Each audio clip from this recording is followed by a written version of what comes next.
17 साला जर्नैल मोहम्मद बिन कासिम की दस्तान शुजात। मोहम्मद बिन कासिम को सिंध क्यों भेजा और किस लिए भेजा, जानिए हमारी चैनल पर अव्वल से लेकर आखिर तक किस्तों में। गमगीन कैदी हिस्सा दूं। बांदी ये कहती थी कि ये खुदा का कलाम है, उसका नाम कुरान शरीफ है। लादी ने हंसकर कहा, इन मुसलमानों को यही खबत है, मैं भी किसी रोज़ ज़रूर सुनूंगा। अब तहरा नमाज पढ़ चुकी। जब वो दुआ मांग कर उठी और उसने लादी को देखा तो वो हैरान रह गई। हैरत की बात भी थी, रानी लादी ने अपनी लंबी लंबी जुल्फ़ों के हर बाल में छोटे छोटे सच्चे मोती जो बिल्कुल सफ़ेद थे परोए हुए थे, और जवाहरात के छोटे बड़े हार गले से लेकर नाफ तक पहने हुए थे। यानी ये हार छोटे और फिर बड़े इस कदर थे कि उसके सराईदार गर्दन, गदा सीना, उसके बाजू बरहना थे, उनमें भी बाजूबंद और दूसरी चीज़ें भी बंधी हुई थीं। ये तमाम ज़ेवरात निहायत खुशनुमा साड़ी के ऊपर थे। एक तो रानी लादी थी ही हसीन, दूसरी अच्छी पोशाक और चमकदार ज़ेवरात पहने थी, इसलिए और भी हसीन मालूम हो रही थी। जवाहरात की जू से उसका चेहरा जगमगा रहा था, उसकी आंखें रसीली थीं। वो तहरा की तरह मुस्कुराती हुई बढ़ी। तहरा अभी तक ऐनादार हैरान खड़ी थी। एक बांदी ने तहरा से कहा, मुसलमान कुनिया, मुसलमान लड़की, ये सबसे छोटी रानी है जो तुमसे मिलने के लिए आई है। तहरा भी उसकी तरफ बढ़ी और उसने मुस्कुराते हुए कहा, रानी साहिबा खुश आमदीद। लादी उसके करीब पहुँच कर रुकी और उसे निहायत गौर से देखने लगी। तहरा जो कपड़े पहनकर राजमहल में आई थी, अभी तक वही कपड़े पहने हुए थी। अगरचा कपड़े मैले हो गए थे, मगर उनकी मल कुचे कपड़ों में भी वो बेहद हसीन मालूम हो रही थी।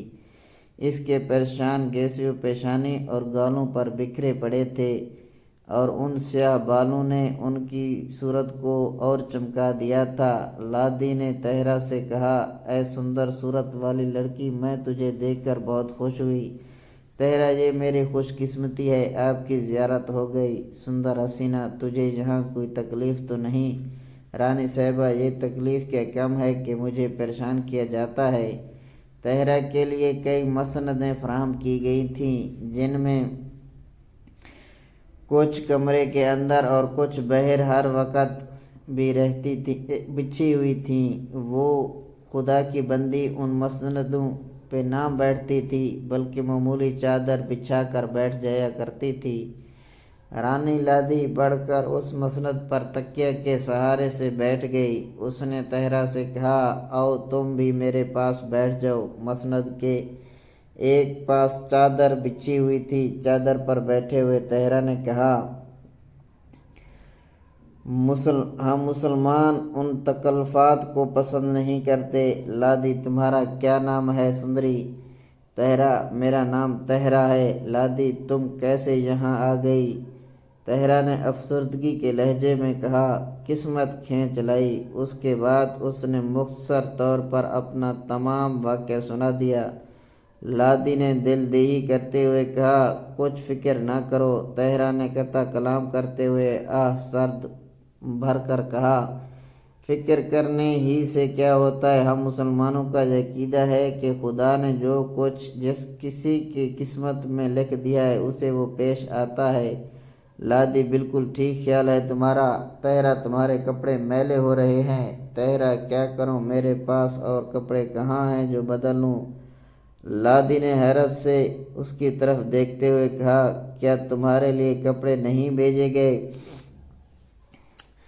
बांदी ने कहा, हजूर 20 साड़ियाँ और शलूके एक से एक अच्छे रखे हैं, मगर ये बदलें भी। लादी ने तहरा की तरफ देखते हुए कहा, क्यों नहीं पहन लेती हो तुम? तहरा, मैं मुसलमान होकर गैर मुसलमों के से कपड़े कैसे पहनूं? लादी, क्या बुराई है इसमें? तहरा, मुसलमानों को ममानत की गई है कि वो कुफार की वज़ाकत इख्तियार ना करे, ना उनका सा लिबास पहने। लादी, फिर तुम्हारे लिए क्या इंतज़ाम किया जाए? तहरा, अगर मुझे कपड़े दिए جائیں تو میں خود سی لوں گی۔ لادی: اچھا، میں کپڑے بھیج دوں گی۔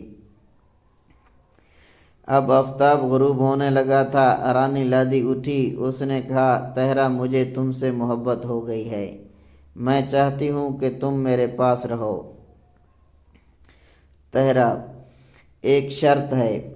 لادی: وہ شرط کیا ہے؟ طاہرہ: اقرار کرو کہ تم مجھ کو دھوکہ نہ دو گی۔ لادی: میں اقرار کرتی ہوں کہ کبھی تم کو دھوکہ نہ دوں گی۔ طاہرہ: مجھے منظور ہے۔ لادی: بس تو آؤ، ابھی چلو۔ طاہرہ: چلیے۔ لادی نے باندھی سے کہا، تم اس کا تمام سامان، کپڑے اور زیورات سب وہیں لے آؤ۔ باندھی نے سر جھکا کر کہا، بہت اچھا۔ اب رانی لادی طاہرہ کو لے کر اپنے کمروں کی طرف روانہ ہو گیا۔